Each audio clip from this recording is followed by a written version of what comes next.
It was a passenger aircraft model that we now know as Concorde, supersonic, meaning it flew faster than the speed of sound, taking passengers across the Atlantic Ocean in just 3.5 hours. But the world was left stunned when, on July 25, 2000, just 121 seconds overshadowed its 30 years of service, and the aircraft had to be permanently discontinued. Before takeoff, there was no issue with the aircraft, but after the crash, the investigation blamed a tiny metal strip as small as a pencil. But how could such a small metal strip bring down a 110,000-kilogram aircraft? And why did this lead to Concorde's permanent discontinuation? Welcome once again, viewers, to the channel. This is the story of Air France Flight 4590, which was to fly from Charles de Gaulle Airport in Paris to JFK Airport in New York. It had a total of 100 passengers, 6 cabin crew, and 3 pilots. The legendary aircraft was the BAC Concorde, still considered one of the most dashing planes in aviation history. Many even called it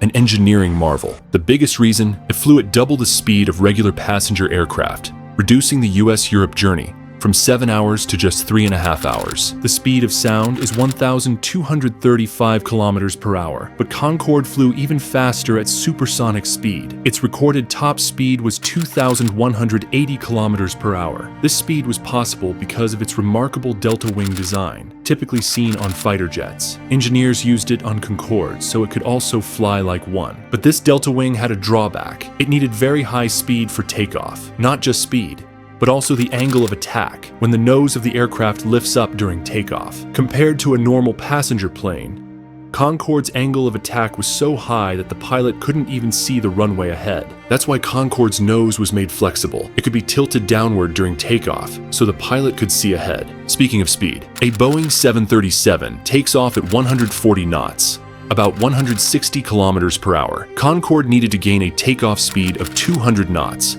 about 230 kilometers per hour. Due to such high speed, its tires experienced extreme pressure, and in many incidents, they burst. During its 30-year service, Concorde experienced 57 tire bursts, but with no major damage. Since the tires burst at high speeds, their debris hit the wing like bullets, risking wing punctures. And since Concorde stored fuel in the wings, just like other aircraft, such tire bursts posed a danger of fuel leakage. To avoid this, engineers made changes in the early Concorde models, strengthening the landing gear and tires. These fixes reduced the tire burst issue significantly. This technical background is enough to understand what happened with Air France 4590. On July 25, 2000, at 2:03 p.m., the flight was fully ready for departure. All 3 crew members were highly experienced. After boarding, they asked the tower for runway clearance. Paris Airport has 2 runways, 26R and 26L. Runway 26R was longer,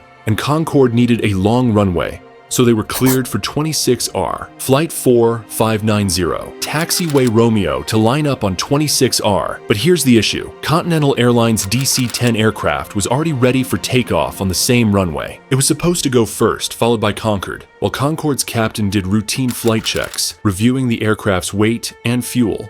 Continental's DC-10 started its takeoff. During its roll, a small metal strip fell from its right engine onto the runway. The DC-10 pilot didn't notice and took off. The time gap between the DC-10 and Concorde was so short that there was no time for a runway inspection. At that time, French airports only did 2 inspections per day. Now it was Concorde's turn. After receiving takeoff clearance, the pilots engaged the thrust levers. All 4 engines reached full power. It was now 2:42 p.m. and this marked the start of the 121 seconds that would overpower Concorde's 30-year legacy. Concorde began accelerating on runway 26R. After 24 seconds, the first officer told the captain that all 4 engines were functioning properly. 11 seconds later, he gave the V1 signal, meaning takeoff could no longer be aborted. By this point, 35 seconds had passed. Concorde had covered 1,700 meters of the runway. At 2:43 and 9 seconds, it made a slight left turn, information that was also stored in the flight data recorder, or black box. But the pilot didn't make that turn. Concorde's left landing gear had rolled over the metal strip, dropped, by the DC-10. The already stressed left tire exploded violently. So how did investigators know the tire burst was caused by that metal strip? The black box recorded the location where the left turn happened, exactly where the investigation team found the metal strip. So there was a 99% chance that the metal strip caused the tire burst. And later in the video,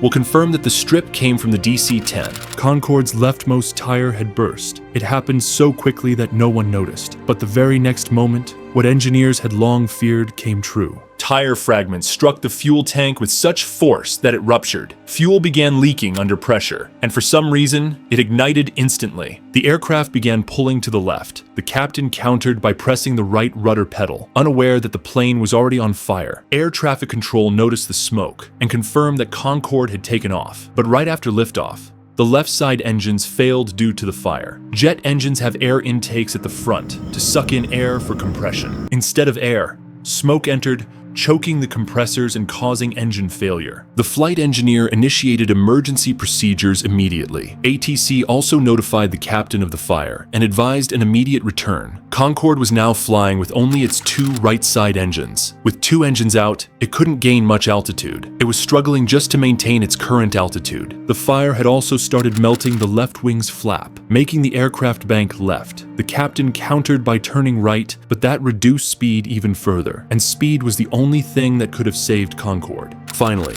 at 2:44:31, 121 seconds in, the left turn became severe. Concorde lost altitude and crashed into a hotel building. The crash claimed the lives of 109 onboard and 4 people on the ground. Immediately after, the crash site was sealed and investigations began. As I mentioned earlier, investigators searched the portion of the runway where Concorde made the left turn and found the metal strip. They inspected Continental Airlines DC-10 and confirmed the right engine was missing that metal piece. When investigators reviewed the DC-10's maintenance records, they found the metal strip had been repaired, not once, but twice against manufacturer SOPs. It had 37 drill holes and had been fastened in a makeshift way. That's why it couldn't handle the engine's vibration and broke off. After this crash, all remaining Concordes were grounded. The well-known issue of tire bursts, now proven fatal, had cost 113 lives. Engineers couldn't find a viable solution, even months later.